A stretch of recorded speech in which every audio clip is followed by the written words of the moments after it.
Me esperás que lo tengo a Martín y ya seguimos. Está muy interesante la charla. Martín, ¿cómo te va? Un abrazo grande desde el Senado. ¿Qué tal, Johnny? ¿Cómo andan? Un saludo para vos, para Lucas. No sé quién más está en la mesa, pero López Murphy. me doy cuenta que están Ricardo y Enrique. Sí. Sebas, López Murphy, Rabanal, Bulat, Morán. Es una mesa de lujo. Bueno, ¿cómo viene la cosa ahí? Una muy buena mesa. Gracias. ¿Cómo viene la votación? Mira, yo creo que la votación va a salir por un amplio margen, cosa que es buena para la Argentina. El gobierno fue muy responsable en traer contrarreloj un muy mal proyecto y yo creo que la oposición hicimos un muy buen trabajo para modificar eso, entendiendo las restricciones de cada una de las partes, del Fondo Monetario y del Directorio, del Poder Ejecutivo, las urgencias del Poder Ejecutivo y también la postura de la oposición, y que eso hizo que pudiéramos evitar una catástrofe. Uno mira lo que declaró Guado de Pedro en El País, diciendo que si no hubiera sido una catástrofe económica para la Argentina. Mira lo que describieron el ministro Guzmán y el presidente del Banco Central sobre las consecuencias que podría tener un default para la Argentina. Y ve la treintena de países que desde los 70s, empezando por Camboya, hasta el 2001, que entraron en default con el fondo, y ve lo que pasó en cada uno de esos países, y creo que lo único que estamos haciendo hoy es evitando un problema mayor para los argentinos y las argentinas. Pero vos dijiste o insinuaste que Cristina está jugando al default.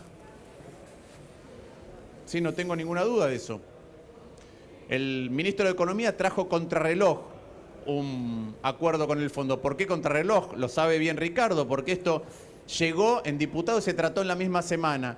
Y nosotros lo deberíamos tratar de acuerdo a nuestros usos y costumbres, nuestro reglamento, recién la semana que viene.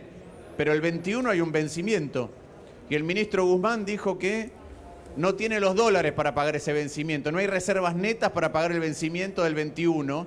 Y que si uno entra en default con el fondo, después ni siquiera puede hacer un acuerdo hasta que no cancele la deuda con el fondo.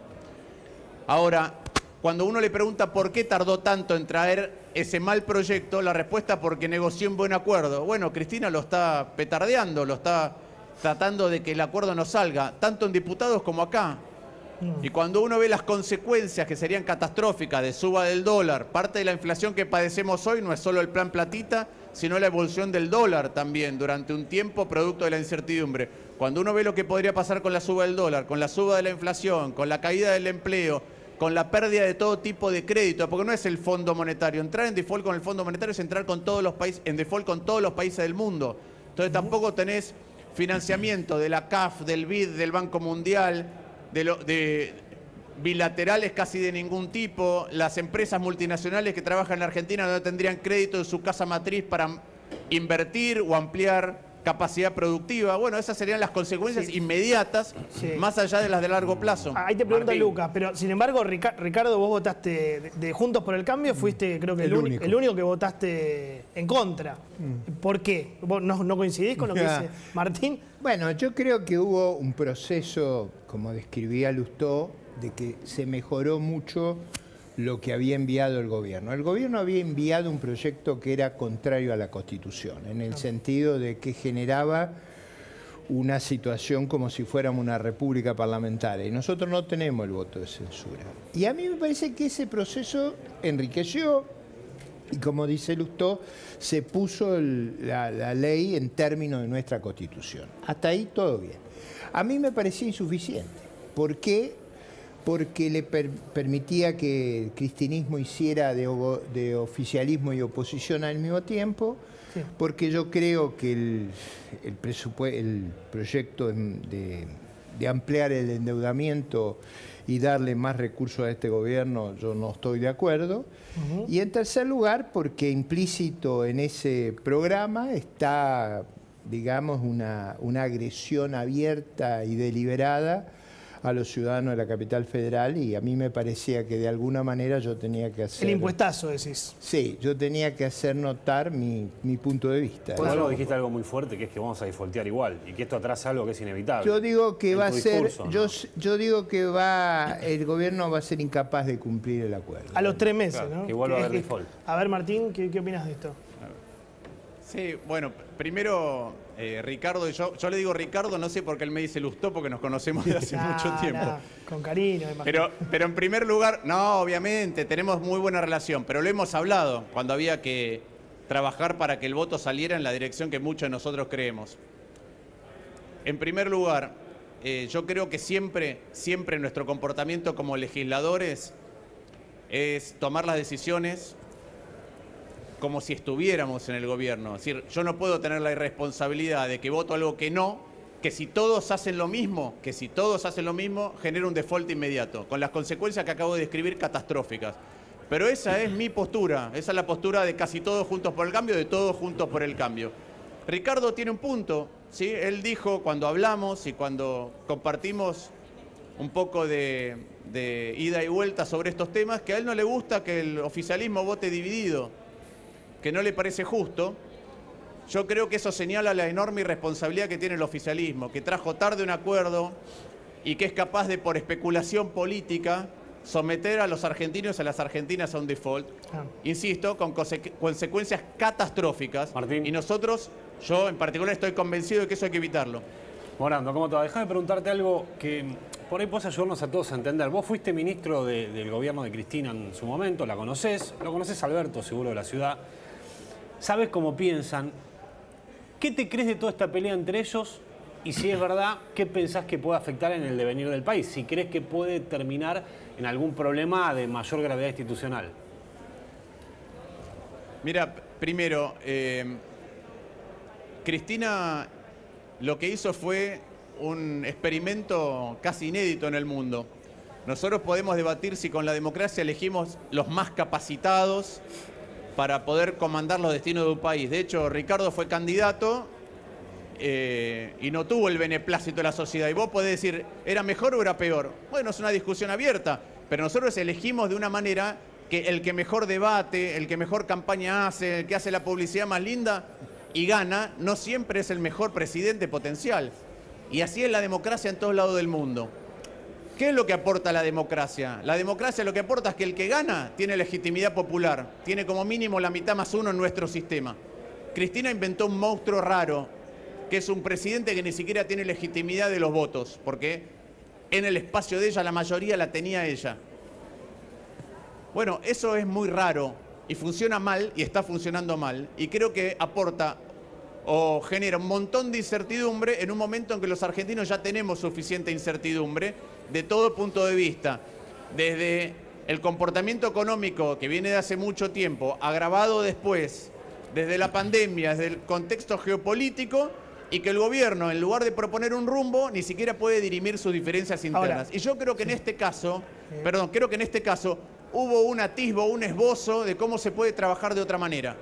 Y que cuando aquellos que son intransigentes no están en la mesa, se puede encontrar una solución, aunque sea para que Argentina no descienda un escalón más. Para la gente que no lo vio hace un ratito, cuando habló Lustó, estuvo muy picante con respecto al tema fuga y la metió a Cristina y a Florencia. Leyó el libro. Miren.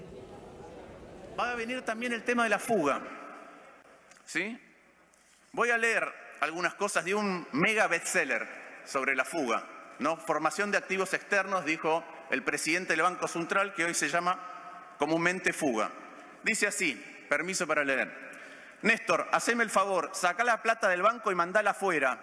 Estos tipos van a hacer lo mismo que con el plan Bonex. ¿Saben qué se llama eso?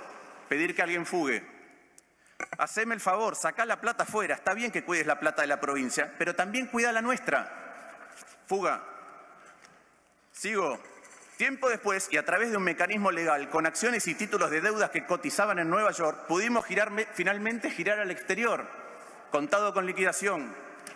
Recuerdo que el presidente del Deutsche Bank, las finanzas internacionales, en Argentina, vino personalmente a nuestro departamento de Juncal y Uruguay en Recoleta para que firmáramos la documentación. Fuga. Bueno, estuviste picante. Después venía lo de Florencia, ¿no? Después decías que los, no sé si 4 o 5 millones de dólares de Florencia en el banco también eran fuga. Es que son técnicamente fuga. Mirá, no es un tema de ser picante o no, Johnny. Ahí tenés dos profesores que son Enrique y lo tenés a Ricardo. tenés a Santi. La verdad que no es un tema de ser picante, es un tema de que si queremos tener un debate más profundo en la Argentina, tenemos que entender las cosas que decimos desde el punto de vista de los términos que utilizamos y no hacer argumentos maniqueos, porque si no, no podemos resolver ningún problema. Eso es lo que quise señalar en el debate que acabamos de tener. Bueno, sí, Santi, ¿le querés preguntar? No, quería preguntar en relación a esto, digamos, ¿qué esperás para los próximos meses, Martín? Porque acá se habla, y Ricardo lo mencionaba recién, este acuerdo, se puede llegar a un acuerdo, pero después el default puede ser inminente también. ¿Considerás lo mismo, digamos, por dónde se va? Mira, lo primero que te digo es que yo lo dije en el discurso. Yo creo que lamentablemente, como el programa que el gobierno propone a la sociedad argentina, yo soy de los que dice, yo sí quiero debatir el programa, quiero debatir el programa de la Argentina. No el programa con el fondo, pero hacia dónde quiere el gobierno llevar a los argentinos, no tengo ninguna duda de que lo quiero debatir. ¿Qué es lo que veo? Que cuando el gobierno dice, no quiero tener tanto déficit, lo quiero bajar, no quiero tener tanto financiamiento del Banco Central al Tesoro, lo quiero bajar, yo estoy de acuerdo. Cuando dice quiero acumular reservas, yo estoy de acuerdo. Cuando dice no podemos seguir atrasando tarifas, yo estoy de acuerdo. Cuando me dice cómo lo va a hacer y veo que es todo inconsistente, ya me imagino cómo va a terminar siendo, porque las metas con el Fondo Monetario son metas nominales. ¿Qué quiero decir con esto? Sí. Que pusieron el número de recaudación y el número de gastos. Y ya sabemos que el número de recaudación va a subir porque la inflación va a ser más alta de lo que dice el ministro. Y el número de gasto lo van a manejar ellos. Y ese ajuste que ya pasó este año cuando las jubilaciones perdieron entre 9 y 10 puntos porcentuales con respecto a la inflación en promedio, ese ajuste que es vía inflación es el ajuste más cobarde que hay. Porque en lugar de decir hacia dónde queremos conducir el Estado y por dónde vamos a bajar los gastos, casi 1 punto del PBI, empresas públicas, 0,7 puntos del PBI, los privilegios que hay en el sistema previsional. Y después vemos barbaridades como esto de crear la unidad ejecutora de resiliencia y el programa Resiliar, o vemos que Cabandier se gastaba 30 millones de pesos en comunicar cómo no ayudó a la provincia de Corrientes mientras se le quedaba 1 millón de hectáreas a los correntinos. Entonces, lo que queremos discutir nosotros es bajar impuestos, pero para bajar impuestos hay que decir dónde hay que bajar el gasto. Si no, no se puede. Y esto nosotros lo queremos debatir. Claro que lo queremos debatir. Me tengo que ir porque tengo que cerrar acá con Enrique. ¿A qué hora se vota? ¿12, 1, 2 de la mañana? Y yo calculo que coincido más o menos con tu cálculo. Dependiendo de cuánto del tiempo que le ha sido asignado a cada senador utilicen, yo creo que alrededor de medianoche vamos a estar votando. Bueno. Y lo que auguro y lo que espero es que se apruebe esto y podamos empezar a discutir otra Argentina. Estaba Caro Lozada, sin default. Porque el default sería... Martín, tengan cuidado. Ah, claro. El default sería catastrófico. Bueno, sobre la guerra, yo los escuchaba antes de que me dieran aire acá. Sí. Lo que decían Enrique y Ricardo, tienen razón. El kirchnerismo dice que asumió en 2001. El kirchnerismo asumió en 2003. Claro, en 2003, cuando uno mira los 5 primeros meses del 2003, porque Kirchner asume en mayo, en 2003 Argentina crecía al 10% anual y tenía una inflación del 5% anual y tenía un superávit fiscal de 3 puntos del producto. Miren dónde nos llevaron. Bueno, igual ponete casco, por si cae algo. Te mando un abrazo grande, Martín. Abrazo grande. Con esos rulos, imagínate. Bueno, claro. La guerra...